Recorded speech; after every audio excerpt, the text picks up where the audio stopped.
Interlinking ద్వారా రెండు నదుల్ని అనుసంధానం ద్వారా కొన్ని లక్షల ఎకరాలకి సాగునీరు మరీ ముఖ్యంగా ఏదైతే వెనకబడ్డ ప్రకాశం జిల్లా అయితే కానీ వెనకబడ్డ రాయలసీమ అయితే కానీ ఈ ప్రాంతాలన్నింటికీ కూడా నీరు అందించాలంటే ఈ రెండు నదుల్ని కూడా అనుసంధానిస్తేనే అవుతుందనే ఉద్దేశంతో ఈ ప్రాజెక్టు గురించి కేంద్రం వైపు నుంచి సహాయ సహకారాలు అందించాలని చెప్పి కేంద్ర మంత్రి నిర్మలా సీతారామన్ గారిని ముఖ్యమంత్రి గారు కోరడం జరిగింది.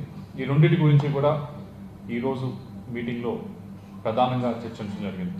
అలాగే మరొక కేంద్ర మంత్రి గారు జయశంకర్ గారితో, ఎక్స్టర్నల్ అఫైర్స్ కేంద్ర మంత్రి గారితో కూడా ఈరోజు ముఖ్యమంత్రి గారు కలవడం జరిగింది.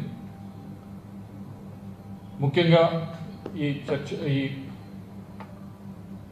సమావేశంలో ముఖ్యంగా చర్చకు వచ్చినవి సరే ఈ మధ్య అమెరికాలో ఏదైతే